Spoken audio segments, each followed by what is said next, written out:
Siyempre, nandito yung ating action cam. Ayan.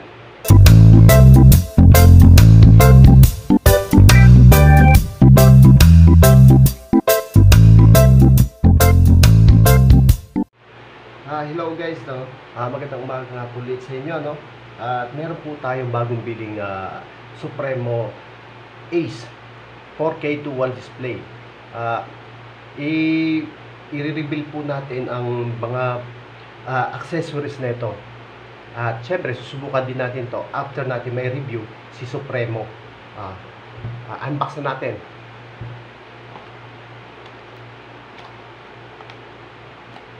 Actually, natanggal ko na siya sa lagaya, sa plastic.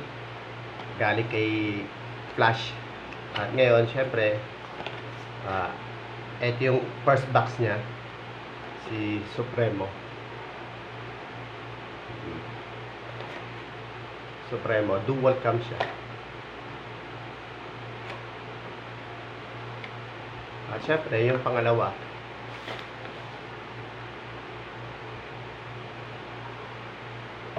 ito nga pala yung kanyang user manual.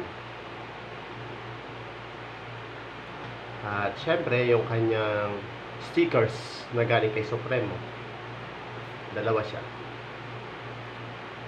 At syempre, yung ating accessories. Syempre, una natin buksan yung sa accessories.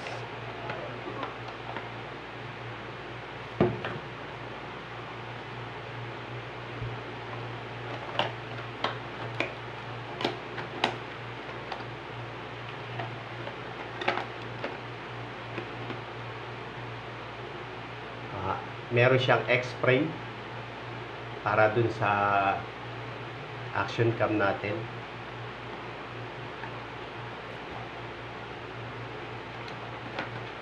Meron siyang chin mount bracket na may kasamang bolt. Ang tawag sa bolt na to, lock bolt. Ito, lock bolt yan. Syempre, strap para dun sa remote. Strap again. Depende sa inyo kung saan nyo ilalagay. Napakarami niyang laman, guys. Back cover dun sa waterproof natin. Pero actually hindi siya waterproof kasi dito idinadaan yung strap na ito. Mas maganda pa rin yung naka-install sa kanya doon, sa may original.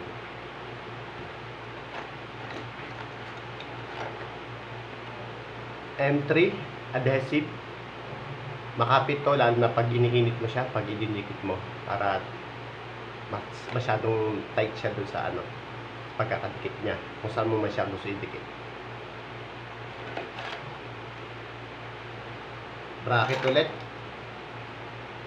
para sa chin mount. Tighter.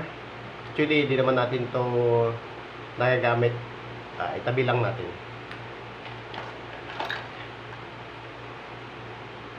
Curve. Flat mount siya. Kaya nang bahala kung saan nyo siya ilalagay.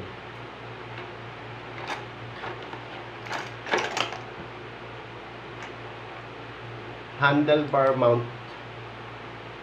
Siyempre, may lock bolt din, dalawa. Naka-ready din siya. Plug and play na lang siya, guys. Ayun. Lock bolt.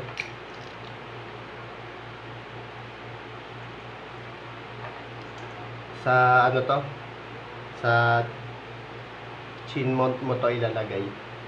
May partner to eh. Ito yung partner niya. Ay hindi, same pala siya. Same.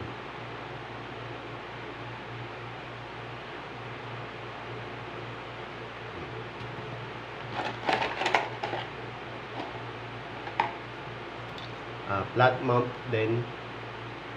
Kayo nang bahala kung saan nyo ilalagay. Ito mga to. Ito yung mga partner nila. Sa J-hook. Yan, si J-hook yan. Dito mga partner niya yan.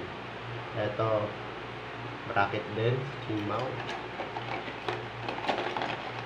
Ang dami niyang accessories guys. Nasa inyo na lang kung saan nyo siya ilalagay. Ayan o. Lock hook. Lock bolt. Tatlo. Ayan yung partner niya. Napakarami niyang accessories. Pwede na siya sa mga beginners na vloggers. Affordable siya. Budget meal. Okay na okay. Siyempre, wala na sila laban. Dito naman tayo sa unang box na inilabas natin. Siyempre, nandito yung ating action cam. Ayan. Napaloob siya sa waterproof case. At ito na yung remote. Mga kuys, yan ang remote nyo. Check natin kung gumagana. Kasi napapanood ko sa YouTube yung iba na mga battery falsifikado na. O sira na. Kasi may may lifespan lang itong mga battery. Ito yung extra nya. Sa tingin ko, meron din laman yun. Yung action cam natin na battery. Ayan. Testingin natin lahat.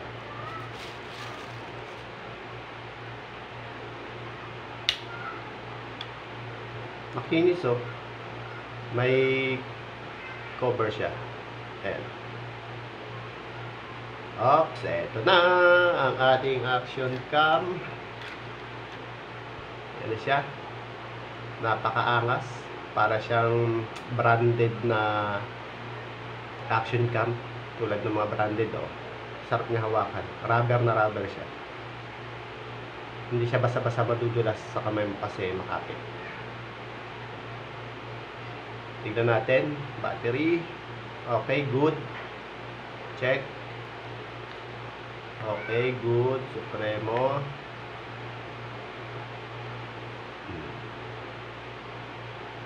Buksan naman natin.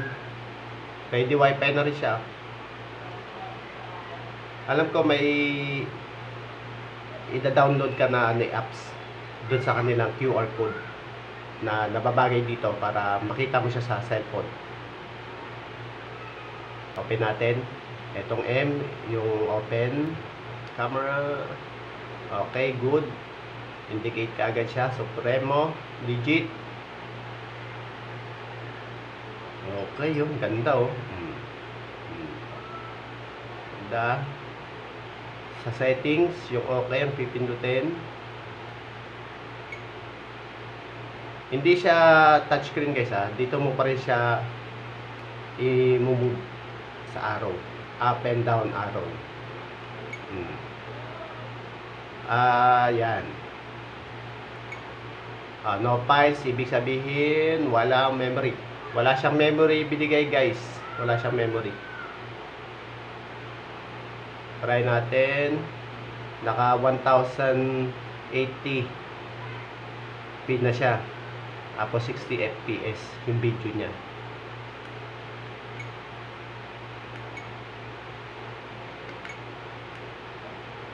Ayan. Settings. Okay. Slow record. Bakit i-set up natin yan pagka ginamit na natin siya sa biyahe. Diba? Sharpness, video, white balance, exposure. Ayan o. Then, lipat natin settings, Wi-Fi off, image resolution, device information, sa Wi-Fi niya yan, format, okay. Time set. Kailangan pagka nag-wifi ka, naka-time set ka. Auto power off, 3 minutes. Pero sa tingin ko, nagre-record siya pagka may memory card. Automatic lang siya nag-off, pero naka-record siya. Maganda. Okay to si Supremo Ace 4K dual screen. Tignan natin, masusubukan natin to sa biyahe. Kung gaano ba siya ka-good. Satisfied doon sa mga viewers natin.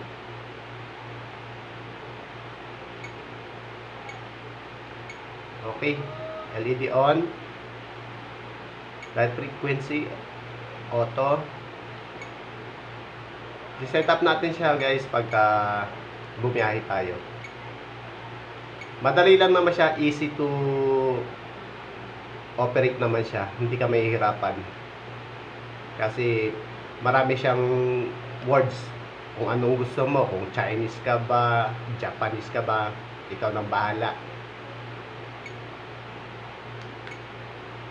Okay, press out natin. Napakaganda niya guys. Oh. I-set natin sa ano, sa 1080p 60 fps.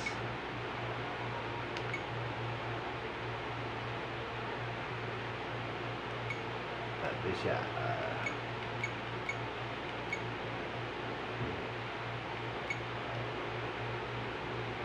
Hindi ko alam para saan to eh. Comment down below kayo guys para at least kahit paano announce natin kung ano yung nararapat at okay at bagay para masatisfied yung mga viewers natin. Kasi hindi ko pa naman siya kabisado. Kakalikutin pa lang natin siya kasi babasahin natin tong user manual.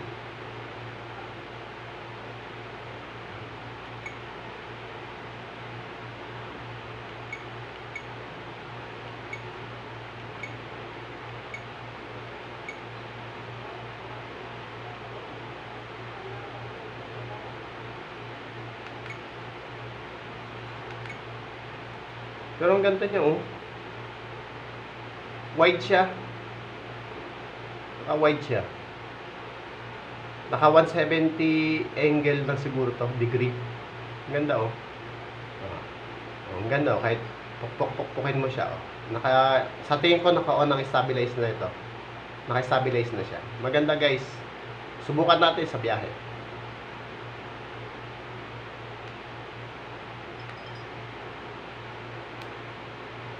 At syempre, huwag niyong kalilimutan na mag-subscribe sa aking channel at like and share. Tapos, huwag mong kalilimutan na pindutin ang notification bell down below para lagi kang updated sa aking channel. Thank you for watching.